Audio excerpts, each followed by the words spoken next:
The fourth point, the SEC has not plausibly alleged that the three software programs at issue constitute investment contracts subject to the federal securities laws. The SEC fails to allege any contract at all, let alone an investment contract. Unlike in other recent cases involving digital assets, the SEC here does not allege any advertised plans for using participants' digital assets to develop new technologies, instead principally relying on functions built onto the software, along with the hypothetical expectations posited by the SEC that run counter to the alleged facts. Resorting to Mr. Hart's descriptions of how the software programs work, his design intentions for the programs, or what their associated tokens might be worth does not make up for the fatal absence of any alleged efforts beyond those of the individual users who execute the software. I think this is a really good one. Because, and again, we're continuing to see fails to allege. The SEC fails to allege any contract at all, alone an investment contract. And yeah, comparing it, absence of alleged efforts, yes, wording like that.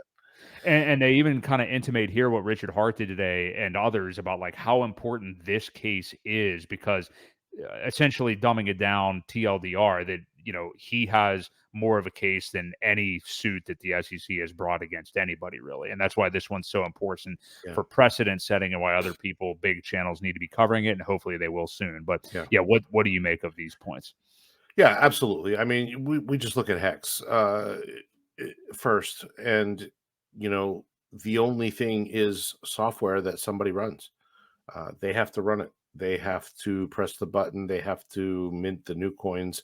There is no contract. The only contract is a smart contract that you run yourself. You're only making a contract with yourself. It's not an investment contract. The programs are, and especially because that one is finished. It's locked code. Like nothing can be changed about it. So there can't be expectations of anything to come, or improvements along the way. You can't really, well, I don't even really want to go there with Pulse Chain, because there are going to be upgrades and things like that, but it's different. It's not really a investment contract. Again, these are all DeFi. You're not making a contract with anything when you purchase or swap in or out of any of these. So yeah, they again, the wording here is more important than anything. I think the fatal absence of any alleged efforts beyond those of the individuals who execute the software. That's it. Right. There's people executing software. That's all there is to it. It's not a contract. That's all it is. So hopefully they get that last sentence is highlighted in flashing lights and blinking and all the above. Definitely.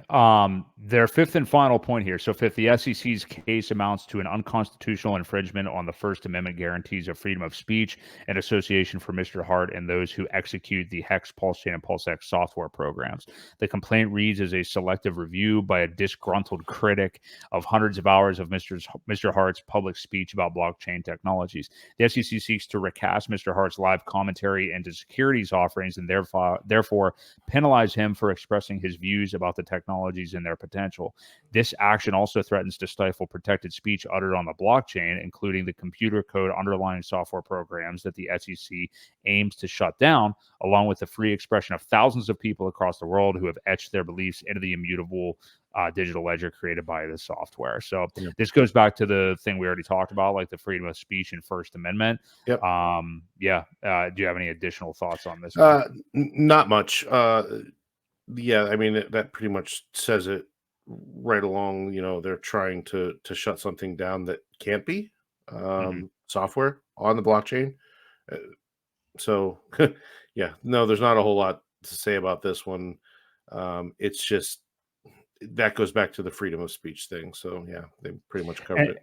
And that's where, I always wonder how it will be for a judge. Like, how tough will it be for a judge for them to explain how blockchain is free speech? Right. I think that's something that, the burden, I guess, isn't necessarily on them. But I mean, it's going to help them to be able to show how blockchain is free speech. And I think this is one of the things that will not get dismissed. Like this portion of it Um, but probably one of the most important moving forward, like I said, to set precedent for other cases that come about. If this section, you know, gets ruled in our favor, um, this could be huge precedent for a lot of things moving forward. And Richard's right. You know, it's got to have more eyes on it. People need to be really invested in this ruling alone, this part here. So Yeah. Do you want to wrap up with, I'll just say the nuclear herbs tweet real quick. He kind of comprehensively went over everything real quick in a tweet.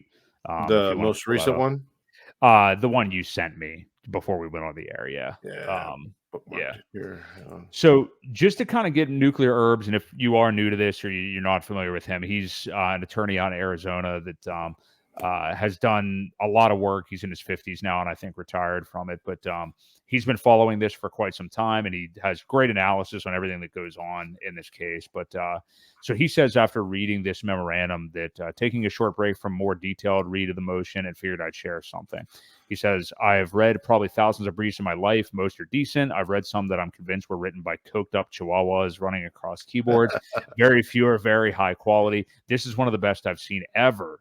Richard got every cent of his money's worth of this team, and this team definitely earned it. Like a great boxer, it throws only the punches it needs to, connects on all of them, and then moves out of harm's way to set up the next combination. It's literally art. That's cool to see, and stuff that Yeah, we wouldn't be able to detect. Yeah, like an attorney may be able to. He says, if you're not a lawyer, you might not notice certain things about the way the brief is written. I'm sure many of you out there write code and can tell the difference between code that sucks, code that works fine but could be better, and code that's absolutely top end. But if you don't code, you don't understand the difference. Same with legal briefs. For one thing, not a word was wasted. Everything in it has specific purpose and pushes the ball forward. In fact, I'd be willing to bet that the initial drafts of this brief were far longer than the finished product, because there is so much other relevant material that could have been used, but you simply aren't allowed to file a 100-page motion. The judge doesn't want to read it anyway. This brief has been distilled down multiple times like a fine vodka, and the resulting quality is obvious. As we talk about over the next days or weeks, remember that only one pleading has been filed in this case, the SEC's complaint. That's critical to keep in mind, because a motion to dismiss attacks the sufficiency of what's in that complaint. What's the sole purpose of a motion to dismiss? Neither side has to prove anything at this point. The defendant simply has to show that even if everything the SEC said is true, they still can't win, because when you apply what they said to the relevant law, it isn't enough. That's pretty much the standard the court will apply in a motion to dismiss. Basically, this is attacking that the SEC put in their complaint. I've said before, if you draft a shitty complaint, you can get stuck with it. Here, as I've noted in other Pulse Chain Law School classes, the SEC has some glaring deficiencies in their complaint, and RH's team didn't miss any of them. A lot of them are highlighted in the preliminary statement that starts on page 1. Whenever you see words, and this is a key, not alleged, alleges no, fails to allege, etc., or similar statements, that is pointing the judge right to the fact that the SEC failed to properly add critical things into their complaint, and as a result, can't prove their claims. In fact, if I had $1 for every time RH's team pointed out the SEC's failed to allege something to this memorandum, I could probably take my wife out for perfect filet and a bottle of Chateau Margaux.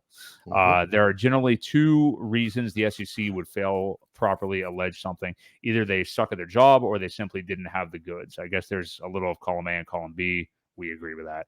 Finally, he says, my personal opinion in this is that the SEC got cocky after a string of relatively easy wins and didn't think they needed to put in the work on this complaint, because it's just not well drafted. After all, if you keep collecting scalps without much effort, you assume the next scalp you try and take will be just as easy, but eventually you run into a bigger bear, and it's clear that Richard has no intention of being scalped. So very encouraging to hear, yeah, just from somebody that has his legal expertise. Yeah, for sure. No, it's Yeah. awesome to hear that. And he always puts so much thought in, maybe he's just a natural writer, but Yeah. they're always so well written, well thought out. And yeah, it's great to read things like that, especially from someone that knows what they're talking about.